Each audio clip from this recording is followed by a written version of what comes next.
Hi friends, welcome to Nila's kitchen. நம்ம இன்றைக்கி என்ன பார்க்க போகிறோம்னா, சூப்பரான இட்லி, தோசை, சாப்பாட்டுக்கு எல்லாத்துக்கும் சூப்பராக இருக்கக்கூடிய ஒரு தக்காளி குழம்பு, கோயம்புத்தூர் ஸ்டைலில், கொங்கு நாட்டு ஸ்டைல் தக்காளி குழம்பு எப்படி ஆட்டி வைக்கலான்னு பார்க்கலாம் வாங்க. இப்போ ஆயில் ஒரு 2 டேபிள் ஸ்பூன் அளவு நான் ஊற்றிக்கிறேங்க. ஆயில் நல்லா காஞ்சிருச்சு. இப்போ பூண்டு வந்து 2 கட்டி, இஞ்சி சின்ன துண்டு சைஸுங்க, சின்ன வெங்காயம் ஒரு 200 கிராம் ஒழிச்சு வச்சுருக்கேன். இது மூணையும் போட்டுக்கலாம். இது நல்லா நமக்கு வதங்கணுங்க, நல்லா வதக்கிக்கோங்க. இது கலர் சேஞ்ச் ஆகிற அளவுக்கு வதக்கிக்கோங்க. தக்காளி வந்து ஒரு மீடியம் சைஸ் தக்காளி 5 எடுத்துருக்கேங்க. இந்த தக்காளி பழம் குழம்புக்கு தக்காளி கொஞ்சம் அதிகமாக தான் எடுத்துக்கணுங்க. இந்த ஆனியன்லேயே இந்த தக்காளி நல்லா வதங்கி வரணுங்க. நமக்கு இந்த அளவுக்கு நல்லா டீப்பாக வதக்கிக்கோங்க. தக்காளி நல்லா வதங்கிட்டு இருக்கு. இந்த ஸ்டேஜில் ஒரு கை அளவு கருவேப்பிலைங்க. எப்பவுமே இந்த மாதிரி ஆட்டி வைக்கிற குழம்பு கொஞ்சம் கருவேப்பிலை நல்லா போட்டால் டேஸ்ட் சூப்பராக இருக்குங்க. குழம்பு ருசியாக இருக்கும். இது எங்கள் ஊரில் சாந்தாட்டி வைக்கிறதுன்னு சொல்லுவாங்க. இந்த அளவுக்கு நல்லா வதக்கி சாந்தாட்டி வச்சோம்னா அவ்வளோ ருசியாக இருக்குங்க. நல்லா தோல் கீழே ஆகுது நமக்கு. பாருங்கள், தோல் நல்லா வருது. அவ்வளோதான், தக்காளி நல்லா வெந்துருச்சுங்க. இப்போது இதில் கறி மசாலா தூள் நம்ம ஆட் பண்ணிக்கலாங்க.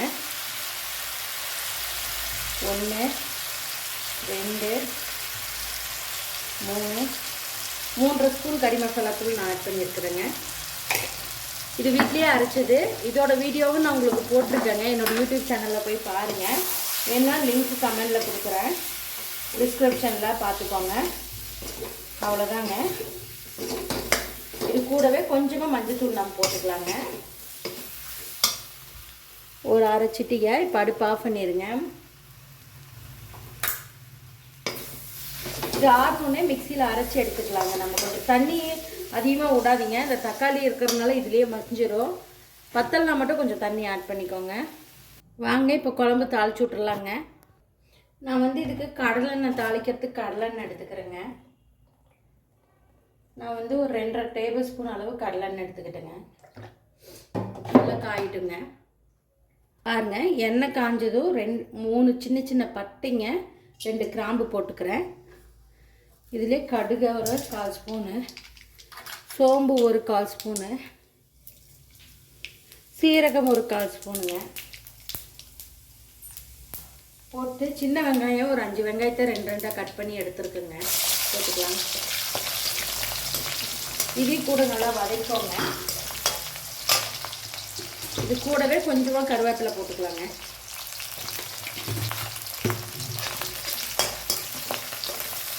இது நல்லா வதங்கட்டுங்க. வெங்காயம் இந்த அளவுக்கு வதங்கிக்கணுங்க. வதங்கினோடனே நான் ஒரு அரை டேபிள் ஸ்பூன் வரமிளகாய் தூள் ஆட் பண்ணிக்கிறேங்க. இந்த ஆயிலே சிம்மில் வச்சு நல்லா வதக்கிட்டு கருகுட்றாதீங்க.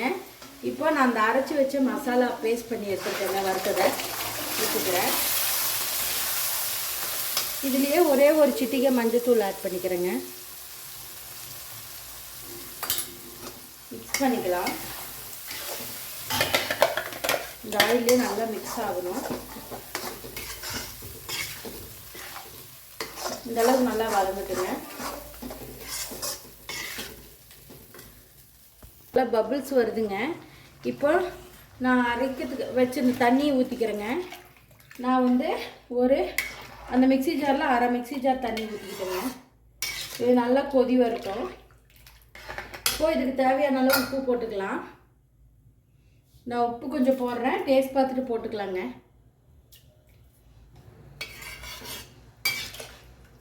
இது நல்லா கொதிச்சு நுரக்கட்டி வரட்டுங்க. பாருங்க, எவ்வளோ சூப்பராக ஆயில் நல்லா பிரிஞ்சிருச்சு. ஃபைனலாக இந்த கருவேப்பிலை கொத்தமல்லி தூவி அரைக்கிடலாம். பாருங்கள், சூப்பரான ஒரு ஆட்டி வச்ச தக்காளி குழம்பு ரெடிங்க. அப்படியே இது இட்லி, தோசை, ரைஸுக்கெல்லாம் ஊற்றி சாப்பிட்டா அவ்வளோ சூப்பராக இருக்குங்க.